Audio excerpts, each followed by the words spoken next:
CBN, eleições 2024. Eu não tinha visto, a hora que eu vi, na hora que eu fiquei.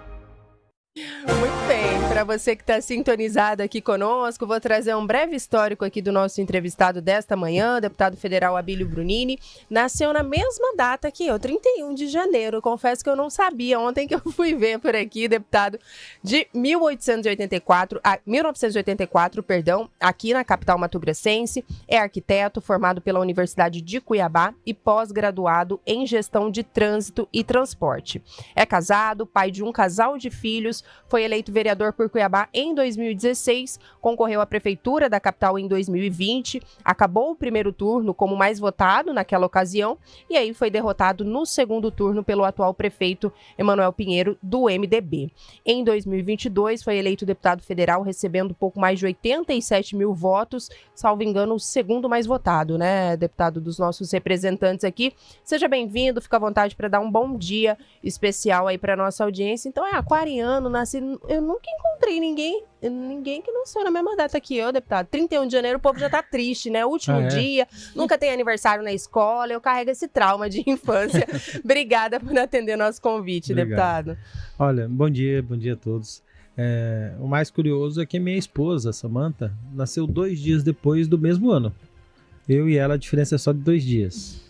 Então, eu só sou mais velho do que ela, entre a partes, né? Mais velho em partes. No dia 1º, porque no dia 2 já é restabelecida a ordem e eu já passo a ser subordinado de novo. Ai, obrigada, deputado, por atender nosso convite, né, gentilmente. A gente vai tentar aqui ao longo da nossa programação trazer também aqui alguns questionamentos dos nossos ouvintes, mas eu queria começar conversando um ponto com o senhor, deputado e candidato, né? Há pouco pré-candidato, a gente citou aqui que o senhor possui pós-graduação em gestão de trânsito e transporte. Em mobilidade urbana. Exato, e a mobilidade urbana, inclusive, como um todo aqui na nossa cidade, ela é sempre alvo de muitas críticas, né, por parte da população. É claro que é pouco tempo aqui para a gente traçar ali um panorama, um raio-x do que precisa ser feito, mas principalmente quando a gente fala, né, do transporte público, do trânsito, eu queria que o senhor contasse um pouquinho, compartilhasse conosco as principais propostas do senhor quando a gente fala desses temas. Bom, a princípio sobre a questão de mobilidade urbana, é importante colocar que não se trata tão somente de mobilidade urbana.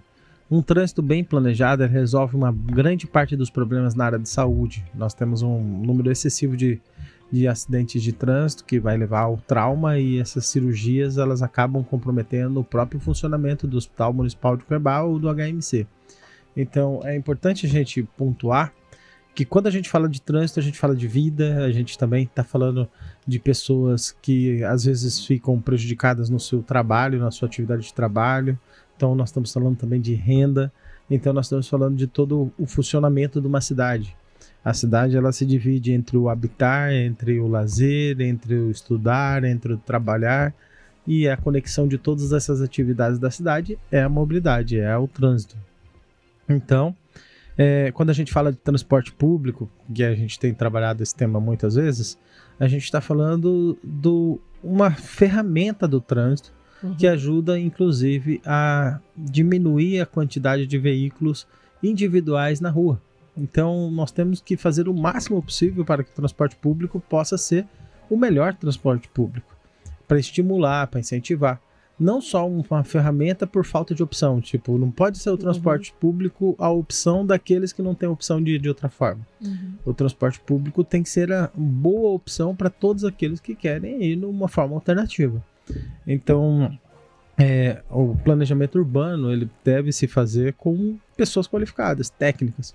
Ter engenheiros de trânsito, ter arquitetos urbanistas, ele é multissetorial, ter outras pessoas que também fazem parte desse processo para planejar o trânsito em Cuiabá. Nós queremos que algumas das vias com planejamento adequado tenha faixa exclusiva de motos para que possa transitar ali a moto na sua faixa mais segura, que a gente chama. O senhor acha possível isso? É possível. Nós queremos que o sistema de transporte público seja redesenhado. Hoje, paga-se pelo usuário. O usuário é o custo do sistema dividido pelo número de passageiros, que dá o valor da tarifa. Sim. Quando se faz dessa forma, eles não estão preocupados em ter mais ônibus. Eles estão preocupados em vender mais passagem. Então, isso vai sempre fazer ônibus lotados. Tem que mudar a forma de pagar. A prefeitura tem que pagar por quilômetro rodado. Assim, eles vão querer colocar mais ônibus e a população vai ter mais acesso a uma qualidade de transporte melhor. Tem que criar o bilhete único, onde você paga uma vez por dia e usa à vontade, ou uma vez por mês e usa à vontade, porque o sistema de transporte público ele tem custo fixo. O ônibus passa todo dia, no mesmo horário, às vezes atrasa, né? Mas no mesmo horário, no mesmo lugar. Então o custo do sistema de transporte público é o mesmo, com ou sem passageiro. Já que se faz dessa forma, então dá para você remodelar o sistema de bilhetagem, colocando um bilhete único, por exemplo, que já acontece em várias cidades do nosso país, e mundo afora, onde a população ela não vai mais ficar presa a fazer uma integração, que nem essa. Hoje assim, você vai uma ou duas integração, mas sempre com o mesmo caminho ao destino, né?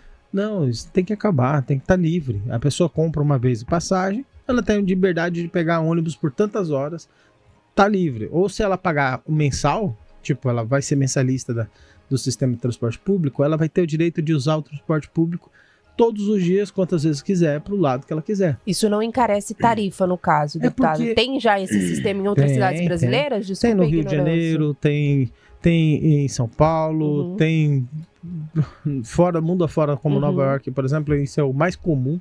Entendi. Por quê? Porque o sistema de transporte público ele tem custo fixo. Como que é calculado hoje a tarifa? É calculado da seguinte forma: o custo do sistema dividido pelo número de usuários. Então, nós sabemos que tem um custo fixo. E eles dividem pelo número de passagens que passam na catraca. Ou seja, hoje está totalmente errado. O sistema de bilhetagem, que é feito pelo AMTU, eles cobram mais passagens do que o que passa no ônibus. O próprio patrão, por exemplo, ele vai lá e compra num dia só todas as passagens de um mês de transporte do seu funcionário. E muitas vezes ele não gasta e fica lá aquele dinheiro. Aquele dinheiro não é contabilizado no custo do sistema de transporte público. Quando a pessoa vai e compra passagem antecipada em alguma dessas bilhetagens e ali ele dá R$5 e sobra aquele troquinho ali, que às vezes não tem troco da pessoa que está vendendo, e aquele troquinho fica lá de saldo. Não pode ser assim. A bilhetagem tem que ser responsabilidade da prefeitura. A prefeitura tem que controlar o dinheiro do caixa do transporte público e pagar as empresas pelo quilômetro rodado. Quando isso acontecer, vai mudar totalmente a forma. Porque as empresas arrecadam muito mais do que é o custo do sistema. E as empresas não repassam para a prefeitura a diferença de valor daquilo que é da catraca. Então as empresas estão virando um banco, elas estão tendo muito dinheiro em cima da arrecadação da população e das empresas. Isso tem que ser reformulado. E o bilhete único vem para acabar com essa máfia aí, esse monopólio que acontece dentro do transporte público do Cuiabá. Ainda dentro desse assunto, deputado, na visão do senhor, o estacionamento rotativo ali na região central de Cuiabá é uma medida equivocada? Ou em uma eventual gestão do senhor isso poderia ser ampliado para outras áreas aqui em Cuiabá? Tem que separar as funções. Primeiro, estacionamento rotativo ele vem para fazer a vaga ser rotativa e oportunizar as pessoas a ter um lugar para estacionar. Isso é importante, porque muitas vezes as pessoas vão ao centro e não tem lugar para estacionar. Agora tem que mudar a forma de cobrar, porque se a ideia da prefeitura é criar espaços para as pessoas estacionar, por que ela tem que fazer um caça-níquel do centro? É diferente. Nós não temos que fazer um método de cobrança como ele é feito hoje lá no centro. Joga para as empresas, para o comércio. Faz o seguinte, você estaciona aqui no centro, compra alguma coisa no centro, em qualquer lugar que você comprar, e tá pago o seu estacionamento por tantas horas. Se você comprar outra coisa em outro lugar, você vai ter mais estacionamento por tal hora. Para estimular a pessoa a comprar no centro. A ideia é essa. Então, nós precisamos reformular a forma. Do jeito que está ali, a gente entende que é um caça-níquel. Não fica deixando o povo... E afugenta também. E criando formas difíceis, às vezes, da população resolver o problema. Para ali no centro, vai, compra alguma coisa, no próprio estabelecimento que ela comprou já está pago o seu estacionamento e você aproveitou para ir no centro fazer sua atividade de consumo e fortalecer o centro. Além do centro ser fortalecido, a gente também precisa cobrar a responsabilidade da empresa. Se a empresa fez um compromisso de que ela faria uma obra do estacionamento e daquela obra do antigo mercado ali, e ela não começou, não fez nada, acabou, arranca a empresa. A empresa não cumpriu o seu contrato. E até o fim do mandato do Emanuel, pelo que eu tô vendo, não vai cumprir, nem começar a cumprir. Então a gente tem que arrancar essa empresa também. Essa é uma concessão, né, deputado? Me corrija se eu estiver equivocada. Numa eventual gestão do senhor. Né? Isso pode ser revisto também? A gente vê, por exemplo, né, diversos vereadores reclamando, principalmente da questão da obra, né, lá no mercado municipal, que faz parte também, né, dessa concessão. O senhor tem conhecimento de como foi feito, né, esse processo? É algo que pode ser revisado numa eventual gestão do senhor? A vantagem de você ir para a política ou para um processo eleitoral sem ter rabo preso com ninguém é você ter a capacidade de romper os contratos que não estão comprometidos, que não estão sendo feitos. Então, só para você ter uma ideia, a empresa de ônibus não está cumprindo o seu contrato, a gente tem total liberdade de romper. A Águas Cuiabá não está cumprindo o seu contrato, a gente tem total liberdade de romper. Nós não temos compromisso com nenhum político que é dono de alguma dessas empresas. Mas isso não gera ações judiciais, por exemplo, deputado, multas? Se for descumprimento de contrato, não gera ações de decisão. Se for descumprimento judicial, ou se for descumprimento de contrato, não tem ação judicial. A empresa ela tem que ser responsável pelo que ela firmou no contrato. Se a Águas Cuiabá firmou no contrato que se ela rasgar a cidade, ela vai ser responsável por recuperar a pavimentação asfáltica e deixar como estava, está no contrato isso daí, e ela não o faz, ela rasga a cidade, faz um remendo muito mal acabado e a prefeitura tolera e aceita. Então tem que chegar na Águas Cuiabá e falar o seguinte, ó, aviso 1, se você não reparar, nós vamos entrar com uma ação contra o seu contrato. Aviso 2, se você não reparar, vamos entrar com a ação. Eu já faria no 2, mas procedimento jurídico às vezes vai até pedir um terceiro aviso. Mas no terceiro aviso a gente já rompe. E vem uma outra empresa séria e vai abrir uma licitação e não falta empresa séria querendo fazer o serviço. Muitas das vezes tem esqueminhas aí por os bastidores que faz as coisas acontecer como são. A mesma coisa com o transporte público. Tem um contrato que diz como tem que funcionar.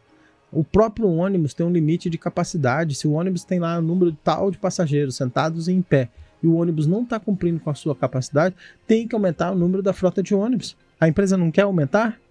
A gente vai agir e vai acabar com o contrato da empresa. Não estou preocupado se é do irmão do deputado, não estou preocupado se é do filho do deputado, não estou preocupado se é do parente do senador, não quero nem saber. Se não estiver cumprindo o contrato, nós vamos romper. 8h22. Para você que está sintonizando agora, a gente segue com a nossa rodada de entrevistas com os pré-candidatos à Prefeitura de Cuiabá, hoje conversando com o pré-candidato Abílio Brunini, deputado federal e pré-candidato pelo Partido Liberal. Ainda aproveitando esse gancho da mobilidade, candidato, a gente acompanhou, né, essa semana toda essa discussão, essa polêmica relativa ao BRT. Para quem está nos acompanhando também, o senhor deu algumas declarações ali, dando conta de que o sistema vai ser entregue à família do seu adversário, o deputado Eduardo Botelho. O governo do estado emitiu uma nota, alguns representantes do governo rechaçaram essa situação que o senhor trouxe à tona e diz que essa licitação ainda vai ser realizada. O senhor teve a oportunidade de conversar com algum representante do governo em relação a isso? Entende que esse assunto está superado ou sendo eleito, né? Como é que o senhor pretende acompanhar também esse processo de licitação? Porque o governo diz que a licitação vai ser feita, né? A gente ouve até aquela... o senhor, né, para que o ouvinte possa ter clareza, o senhor listou ali uma parte, né, do documento onde diz que o contrato, a licitação pode ser entregue, né? E o governo diz que pode, não vai, né? Como é que está esse assunto? O senhor...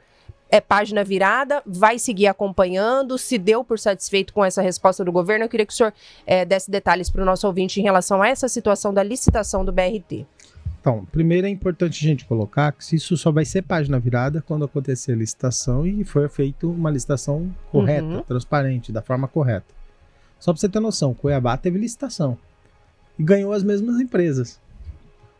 Algumas dessas empresas não poderiam participar da licitação, e os caras compraram outro CNPJ e participaram com outro CNPJ, mas os mesmos donos, o mesmo grupo.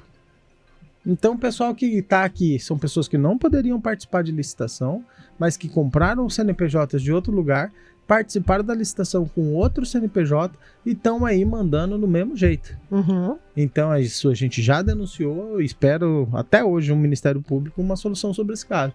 É os mesmos donos. Isso quando a gente fala do transporte Os municipal aqui mesmos da donos capital. que tinham dívidas milionárias com o município e não podia participar de licitação no transporte público de Cuiabá por causa dessas dívidas milionárias, são os mesmos donos que compraram outro CNPJ, participaram da licitação por outro CNPJ e estão aí no mesmo grupo de novo. Outra coisa, eu acho que o governador falta conversar com o seu secretariado, com os seus assessores. Porque o que acontece? Olha o que foi escrito no documento publicado no site da Cinfra.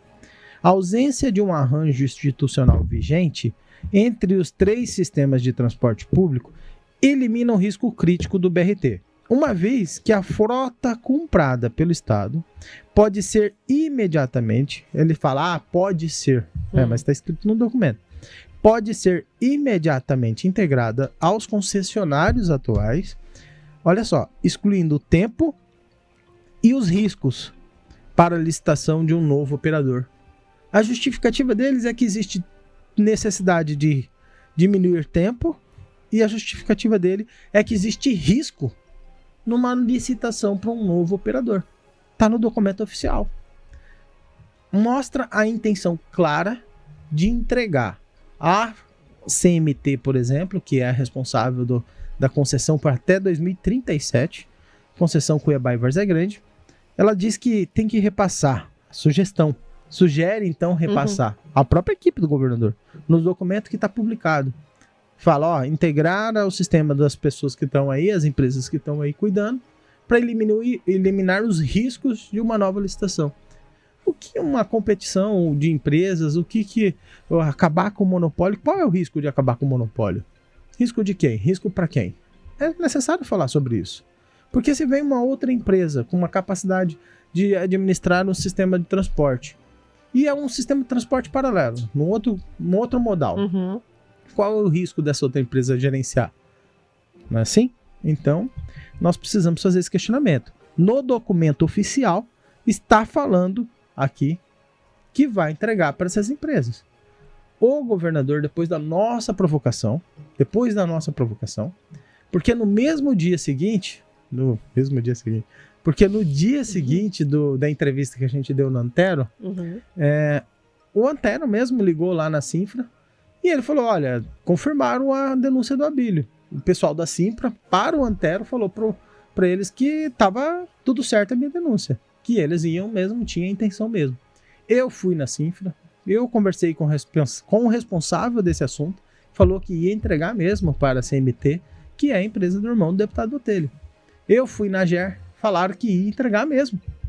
Agora, depois que isso veio a público, depois da denúncia, depois que pegou mal, depois que teve uma repercussão negativa, agora o Botelho está pedindo que faça licitação, o governador está pedindo que falou que vai fazer licitação e só vai fazer licitação depois que a obra estiver pronta e tudo mais.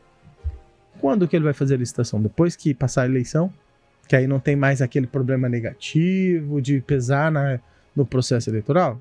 Por favor. Essa licitação, ela seria responsabilidade do governo, deputado? Só para o ouvinte também ficar claro, porque todo mundo fica naquela confusão, né? O governo toca a obra, mas é um transporte Cuiabá, Várzea Grande. As prefeituras, né, elas participam desse processo de licitação ou não? Depende de como o governo quiser fazer. Entendi. Tá? O BRT é um modal intermunicipal, certo? Ele conecta Cuiabá e Várzea Grande. Então a responsabilidade é do governo. Inclusive o governo tem uma configuração de região metropolitana, onde lhe dá poderes para fazer sobre isso. Tá? Agora, o que ocorre? Se o governo quiser fragmentar a gestão, seria criar 3 processos, onde ele consideraria que apenas os veículos que rodam em Várzea Grande seria de responsabilidade do município de Várzea Grande, apenas os veículos que rodam aqui em Cuiabá seriam de responsabilidade daqui de Cuiabá e apenas os veículos Cuiabá e Várzea Grande seria do governo, tá? Assim já é hoje. Mas olha só que curiosidade. Qual é o nome da empresa que cuida, a única empresa que cuida do transporte público em Várzea Grande? União Transporte, de Rômulo Botelho.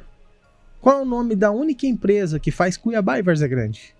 CMT, de Rômulo Botelho. Qual é a empresa daqui em Cuiabá daqui em Cuiabá, que faz parte da CMT, Integração Transporte, de Rômulo Botelho. Quem é o presidente da Associação Mato Grossense de Transporte da MTU? Rômulo Botelho. Pô, tá de brincadeira, né? Aí fica difícil de defender. Não, são várias empresas. Qual é a empresa em Várzea Grande? É uma só, do Rômulo Botelho. Qual é a empresa de lá pra cá, de Cuiabá e Várzea Grande? É uma só, do Rômulo Botelho.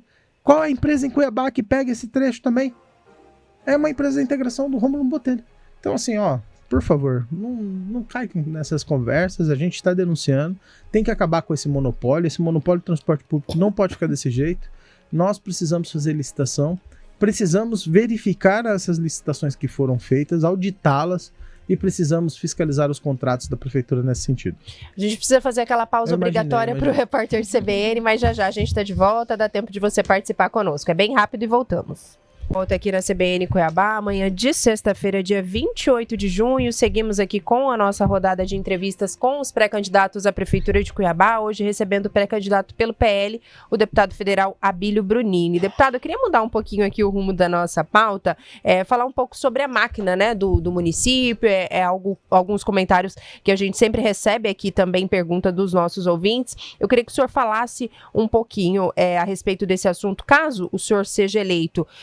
Pretende tomar alguma medida de redução de secretarias, por exemplo? Acha que a atual estrutura está muito inchada? Tem pastas que podem ser transformadas, as suas estruturas? E aproveitando também aqui esse assunto do município, se o senhor pudesse emendar respondendo ao Oséias Nascimento, ele pergunta também de propostas para os servidores e como tratará o funcionalismo público. Segundo ele, o atual prefeito tem uma forma opressora de tratar o funcionalismo. Ele pergunta como é que deve ser o trato do senhor em relação aos servidores. Bom, você vê, né? Em 2020 eu era acusado de ser inimigo do servidor e que o Emanuel era o amigo do servidor. Inclusive ele fez uma campanha muito forte em cima disso, falando que quem era servidor público era do lado do Emanuel e que o Abílio não gostava de servidor. Essa foi uma campanha que foi feita em 2020. Em 2020 eu já estava denunciando que essa forma de fazer política na prefeitura, loteando as secretarias para os vereadores e para deputados, ela não era uma forma que ia levar a prefeitura ao sucesso da administração. Não deu outra. Parece que até que eu tinha comprado uma camiseta escrito "Eu avisei" a partir de 2020. Muita gente ficou falando, o Abílio falou que vai mandar embora 3 mil servidor público. Uhum. Tratava-se de um processo no Ministério Público que estava pedindo o afastamento de 3 mil que foram contratados de forma ilegal. Mas foi uma fala muito infeliz da minha parte num processo eleitoral. Depois, isso veio acontecer. O Emanuel mandou mais de 3 mil servidores públicos embora e não pagou os direitos trabalhistas de boa parte desses servidores públicos que depois foram reclamar. E teve a ação do Ministério Público com a intervenção, onde mandou fazer o concurso público e processo seletivo. Vocês se lembram disso? Acho que boa parte da população se lembra. E isso é o fruto do nosso trabalho da época da CPI da saúde, quando a gente começou a denunciar todos esses casos. A prefeitura, ela tem excelentes servidores públicos. O quadro da prefeitura e o quadro do governo do estado em questão de capacidade técnica é muito boa. Temos excelentes. O que atrapalha? Os políticos. Os políticos atrapalham o servidor público a exercer um bom trabalho dentro da prefeitura de Cuiabá. Mas por que você está falando isso? Porque muitas das vezes o servidor público da prefeitura tem pós-graduação, doutorado, toda uma qualificação técnica. E aí vai lá e coloca um cara formado em turismo para ser gestor da central de distribuição de medicamento. Colocaram um turismólogo para ser gestor da central de distribuição de medicamento, que nunca entendeu de medicamento, nunca entendeu de logística, nem nada, mas era amigo da primeira-dama e virou o responsável pelo setor. Na saúde bucal, colocaram a mulher do deputado que não era da área. Então é importante a gente entender que se você tem excelentes servidores, mas que você coloca uma coordenação e todo um cargo de administração com pessoas desqualificadas ou pessoas sem qualificações técnicas, é óbvio que aquele que não tem condições técnicas de administrar vai oprimir aqueles que são mais qualificados. Então nós precisamos parar com isso. Como? Eu quero colocar na Secretaria de Saúde uma pessoa que entenda de saúde, uma pessoa que entenda de pessoas, de administrar pessoas, de relacionamento com pessoas, para poder ajudar o servidor a ajudar a prefeitura a obter ótimos resultados. Assim como nas outras secretarias também. Nós temos pensado numa pessoa incrível para nos ajudar na área da saúde, que é a doutora Lúcia Helena.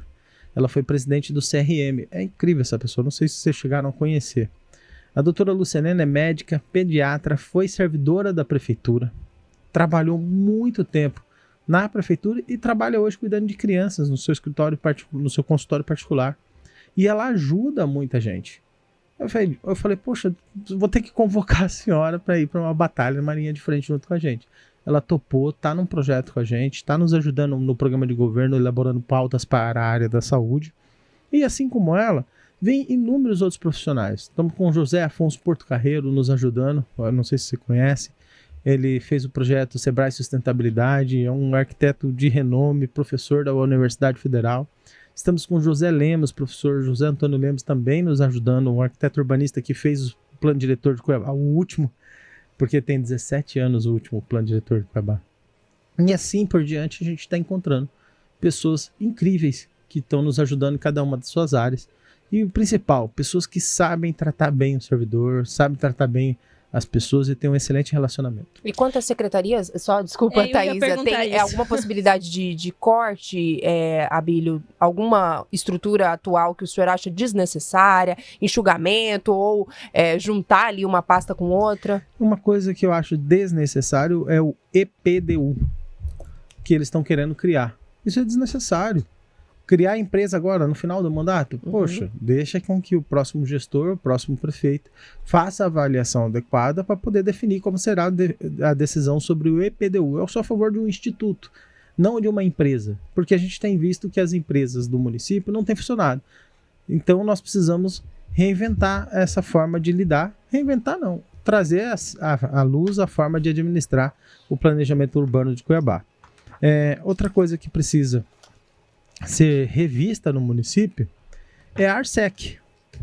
A ARSEC tem que conversar com ela, tem que rever essa posição da ARSEC. Se ela é responsável por fiscalizar e também para a decisão da tarifa do município, como que a ARSEC deixa a Águas Cuiabá fazer o regaço que está fazendo na nossa cidade com um serviço de péssima qualidade e ela é responsável por acompanhar e fiscalizar esse serviço? E como que ela deixa o transporte público ser tão ruim assim no nosso município sem fazer a cobrança adequada? Então, se a ARSEC não executa o seu papel, aí precisa ser revista. Você está entendendo? É uma agência reguladora e o papel da agência reguladora é regular. Então, ela não está funcionando?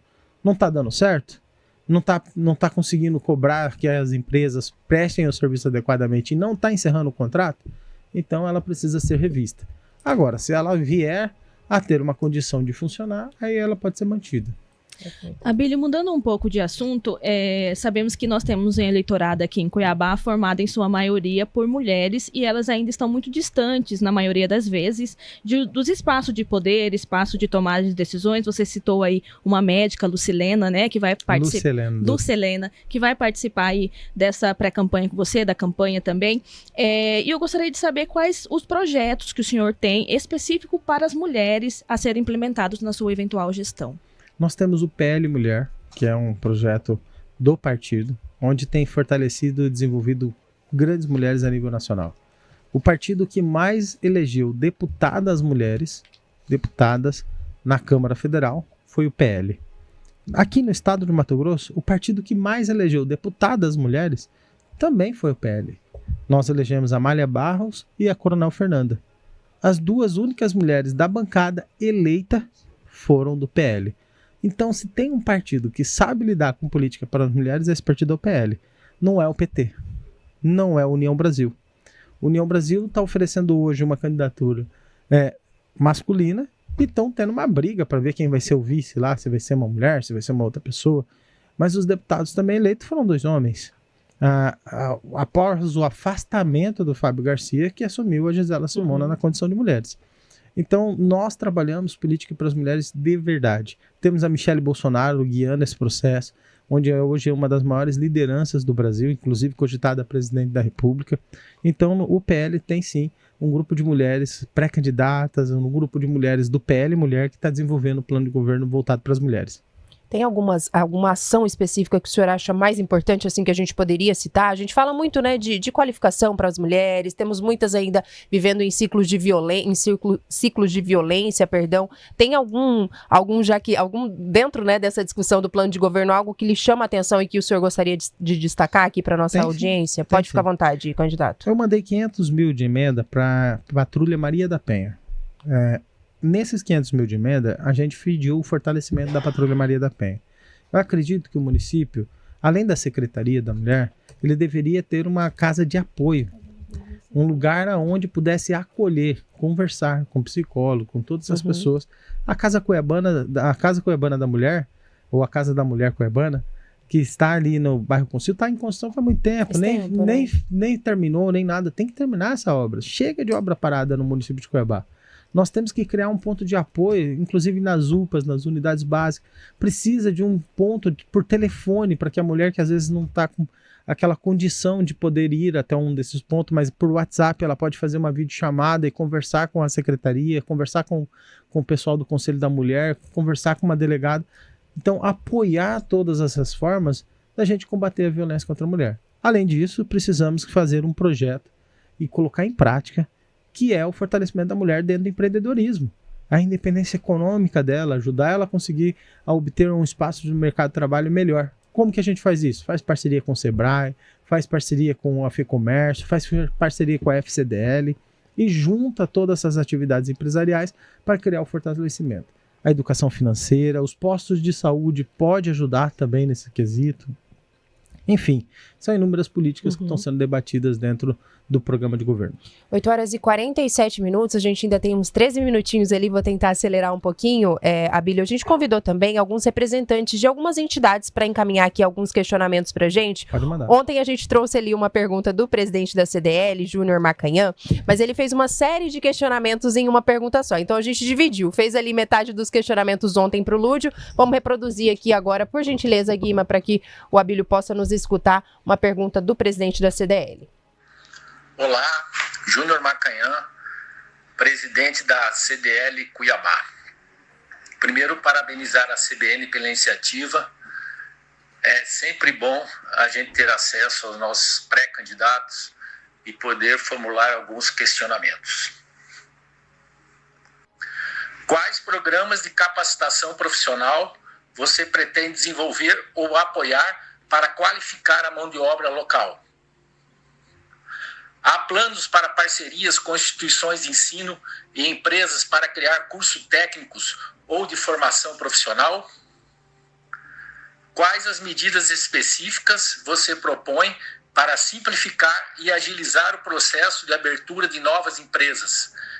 Volto a dizer que nós precisamos atrair investimentos, né? E a última, como você pretende modernizar e digitalizar os serviços públicos para reduzir a burocracia e aumentar a eficiência? Por enquanto, são essas as perguntas. Muito obrigado. Júnior Macanhã, presidente da CDL Cuiabá. Tá aí, Abílio. Ele fez ali, acho que umas 8 perguntas. Eu trouxe metade ontem pro Lúdio e deixei algumas aqui. Fica à vontade para abordar aí alguns tópicos, né? Ele pergunta sobre capacitação, cursos técnicos, incentivar a abertura de novas empresas, modernizar também o serviço público. Fica à vontade para respondê-lo. E olha, se o Lúdio também não respondeu as outras, pode passar que eu respondo. As outras eu já nem lembro o que era, mas... Mas olha só, o que eu posso dizer pro Júnior? Eu conheço ele como Júnior Vitamina, mas também Júnior Macanhã. O que eu posso dizer pro pessoal da CDL que fez a pergunta? Primeiro, nós temos que desburocratizar a prefeitura. A prefeitura, ela tem que parar de ter essa necessidade de você ir lá para emitir um papel. Poxa, tudo hoje pode ser resolvido pelo WhatsApp. A qualquer hora do dia, você pode tirar um alvará pelo WhatsApp, você pode tirar um documento pelo WhatsApp. Além do WhatsApp, você tem um site da prefeitura, você tem um aplicativo da prefeitura, de qualquer ferramenta você pode usar para facilitar a vida do cara. O cara quer emitir uma nota fiscal? Entra no aplicativo, já entra e faz a nota fiscal. Quer abrir a sua empresa? Abre a sua empresa ali pelo aplicativo. Temos que criar a parceria com a Jusemate, junto comercial, né? Naquele banco, eles criaram o banco de atendimento que facilita a vida das pessoas. Em 10 minutos você já tem a empresa pronta ali, resolvida. Então, precisamos facilitar a vida para quem quer abrir um negócio. E mais uma coisa, A prefeitura cobra uma taxa para você cadastrar com uma empresa lá. Ou cadastrar, acho que é R$800, se eu não me engano. É uma taxa para cadastrar a empresa na prefeitura para ela poder emitir nota. Quanto que a prefeitura arrecada dessas taxas? Pouquinho. Mas quanto que ela arrecada de nota fiscal? ISS, em torno de 600, 700 milhões de reais de ISS. Por que ela cria burocracia para a pessoa, ou cria dificuldades para a pessoa emitir nota? A prefeitura tem que ser um facilitador das pessoas conseguirem prestar um serviço no município. Segunda parte, ele fala sobre capacitação e parceria com as entidades. Eu acabei de citar agora há pouco. A gente quer criar o Conselho de Gestão. O Conselho de Gestão, ele vai ter a CDL, vai ter a FEComércio, vai ter todas as entidades, inclusive dos sindicatos de construção civil e de outras atividades comerciais de Cuiabá, para que essas entidades possam aconselhar no município as medidas que podem facilitar e desburocratizar a vida das pessoas. Quanto menos pessoas preocupadas em trabalhar no nosso município, quer trabalhar? A vida vai ser fácil para quem quer trabalhar no nosso município. Essa tem que ser a mensagem. E trazer essas entidades para falar, olha, o que está atrapalhando, né? Criamos também, na nossa proposta do plano de governo, a Central de Atendimento a Grandes Projetos, para que as pessoas que querem construir um projeto grande, um empreendimento grande em Cuiabá, vai ter uma central especializada para tratar isso. E pequenos projetos como casas até 350 metros, elas não precisam de aprovação de projeto nem nada. Dá um alvará automático para quem quer construir uma casa de até 350 metros quadrados e deixa a pessoa autoconstruir. Ela não precisa, a prefeitura não tem que avaliar quantos quartos vai ter na casa da pessoa, qual é o tamanho da janela da casa da pessoa. Para com isso, deixa na responsabilidade do arquiteto ou engenheiro, que é o responsável pela obra, e faz o acompanhamento para ver quais obras estão dentro do padrão. E para isso já existe o Conselho de Arquitetura e o Conselho de Engenharia para essas atividades. Então, assim, o município de Cuiabá tem que se preocupar no desenvolvimento da cidade naquilo que é mais importante. A saúde, a mobilidade urbana, o transporte, a questão do transporte público, a questão das obras de pavimentação asfáltica, saneamento. Essas são as coisas mais importantes. Arborizar a nossa cidade. Agora, ficar preocupado se vai ter 2, 3 quartos, se o tamanho da janela é maior ou menor. A prefeitura tem mais o que fazer. 8h52, Thaís, eu vou já soltar, a gente também convidou um jornalista, candidato de cada redação. Quem vai fazer uma pergunta para o senhor é o jornalista Fernando Escolto, do site Repórter MT. Vamos acompanhar também, Anderson, por favor. Olá, bom dia. Aqui é Fernando Escolto, do Repórter MT. Eu gostaria de saber do candidato Abílio o que mudou de 2020 para 2024. O que ele acha que aconteceu lá atrás que ele não ganhou e por que ele ganharia agora? Quais são as coisas que ele fez lá atrás que ele não faria agora de maneira nenhuma? Tá aí, candidato, fica à vontade para responder. Há pouco o senhor falava ali, né? Acho que errei em algum momento que falei, né? Fiz aquela declaração em relação aos servidores, e a Fernanda quer saber justamente isso, né? Mudou muito o Abílio de lá para cá, e o que o senhor não repetiria ou que faria diferente? A cidade mudou também, né? A cidade mudou. A cidade de 2020 tinha um número X de problemas. A cidade de 2024 tá com 10 vezes o número de problemas que tinha lá. Então a cidade mudou, e a gente tem que se adaptar à cidade e às necessidades da cidade que mudou. Ganhar ou perder a eleição não define ninguém. Eu perdi a eleição de 2020 para prefeito, ganhei para deputado. É quase como se fosse fazer essa pergunta para o Mauro Mendes. Mauro, o que mudou quando você perdeu para o Silval Barbosa? Poxa, Silval Barbosa era o símbolo de corrupção naquela época. E o Mauro perdeu a eleição para o Silval. Mas ele ganhou a próxima eleição. Então, assim, o que mudou, Mauro? Olha, não é que mudou o Mauro, é que a política, ela se adapta, ela ajusta aos momentos que a gente precisa se ajustar.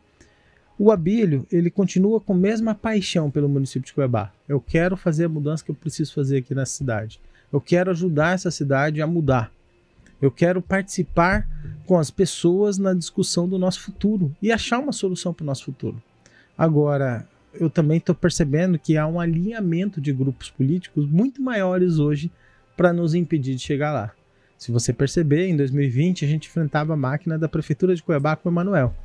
Hoje nós já estamos enfrentando a máquina da Prefeitura, a máquina do governo, da Assembleia Legislativa, a máquina do governo federal, e nós ainda temos aí uma galera envolvida aí em algumas questões de facções e tudo mais que estão vindo para o enfrentamento com a gente. Então o que mudou? Mudou o tamanho do problema. Antes a gente enfrentava um grupo. Hoje nós enfrentamos um sistema, uma organização. E o sistema, como diz o Capitão Nascimento, o sistema é difícil, parceiro. O sistema dá a mão para não perder o braço. Então a gente vai enfrentar esse sistema e vamos tomar o posicionamento que a gente precisa tomar com coragem, enfrentamento e soluções. Deputado, tem muita gente participando no WhatsApp, o Júlio, vou deixar um abraço aqui, Pedro Paulo, João Viana, Matheus Henrique, José Luiz, Breno. Nossa entrevista já está quase partindo para o final, mas lembrando, né, Camila, que a CBN vai fazer uma rodada com os candidatos. Já está convidado. Apenas com os ouvintes, as perguntas dos ouvintes, então vocês fiquem atentos aí para mandar esses áudios. E, deputado, as pesquisas, o senhor lidera a rejeição ali nas pesquisas, né, que foram divulgadas. Como driblar isso até outubro? Acho difícil. A rejeição que eu tenho é uma rejeição baixa, uma rejeição de 19%, 20%. O Mauro, com toda a aprovação que ele teve, na reeleição que ele teve agora em 2022, ele teve 23% de rejeição na eleição de 2022. Então a rejeição ela é uma rejeição comum.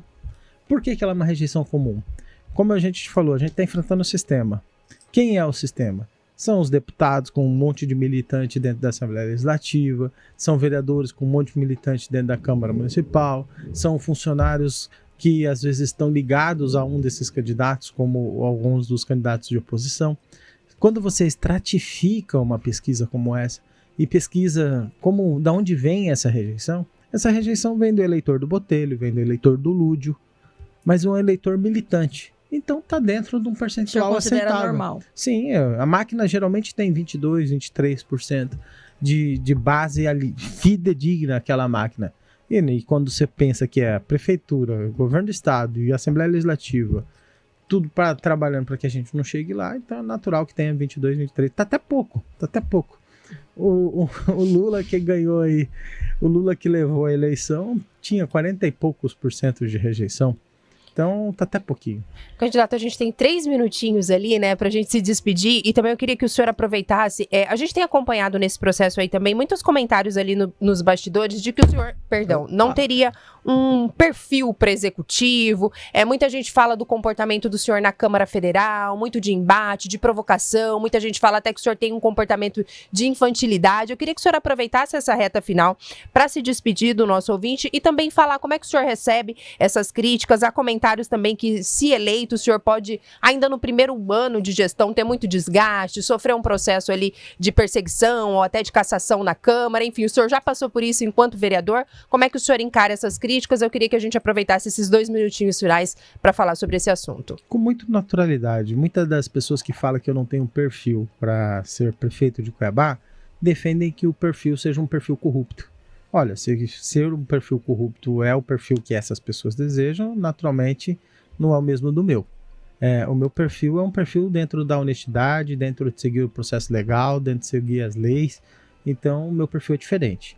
Muitas dessas pessoas que dizem que o Abílio não tem perfil, dizia que o Enéas não tinha um perfil, mas defendia o Lula.